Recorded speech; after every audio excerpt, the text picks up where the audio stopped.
And as more and more details from the case emerge, Kohberger remains behind bars tonight, separated from other inmates. He is considered a maximum security inmate. Isolated in his own cell, he is not allowed to interact with others. Joining us now is former FBI Special Agent and News Nation Law and Justice contributor Jennifer Kohberger. Jennifer, thank you for being here. Thank you for having me, Natasha. And Jennifer, do any of these details about how Kohberger is being held now under such high security in jail, does any of that surprise you? Is it common in a case like this? It's very common, Natasha. Look, they are looking out for not only his safety, but the safety of other individuals that are incarcerated with him. So it's very important that they keep them segregated. Do you agree with the parents who want to preserve the crime scene, thinking that it may be important for the jury to be able to visit in person?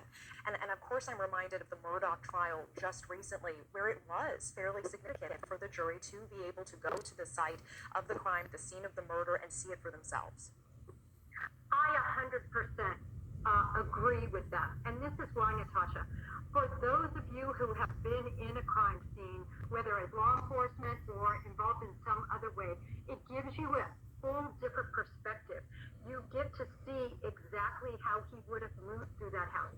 You get to see the position of the beds, the position of the doors, the position of everything in that house, the proximity. And it is very important for jurors to see this. A video will not do the trick, in my opinion. And Jennifer, we want to get your quick reaction to an interview we did yesterday on Crime with former CIA officer and FBI Special Agent Tracy Walder. This was about Kohberger's white Elantra specifically. Let's take a listen together.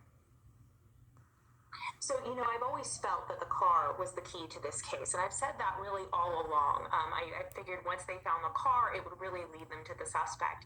The car, they did say in that warrant that became unsealed that the car really had been disassembled completely by law enforcement, and I really do think we have to remember when he got done, allegedly committing these crimes, he got back into that vehicle. He had to have been bathed in some kind of biological evidence. Do you agree with this, that the car will be the key to this case? Do you believe that Kohberger's car will ultimately lead to a murder conviction? Well, I think there's a lot of keys. Specifically, it's going to come down to fiber evidence, really Lockhart's theory, which is the theory that wherever you go, you deposit parts of you, fibers, hairs, DNA, and wherever you leave, you take parts with you. And that's what's going to be important in this. So that from that standpoint, yes, and they did take the headrest, they took the seats, they took the side doors, they took the change. And I think all of this is very important because as he entered that car and blood possibly left his person, it could be deposited on those coins and on the other parts of that car. Okay, I appreciate that. And I do want to ask about Idaho just bringing back execution by firing squad. Now, it is only under a special circumstance. Can you help us understand, if Kohberger is convicted, what is the likelihood he would face a firing squad? Well, it could be likely because this is the problem with the injections that they're doing now. First of all, it's difficult to get the drugs. Secondly, there have been problems. There is a 7% botched rate, if you will, where dying within 2 to 5 minutes peacefully is not happening. In fact, there was a federal ruling that came out that likened it to waterboarding, where the individuals are actually suffocating.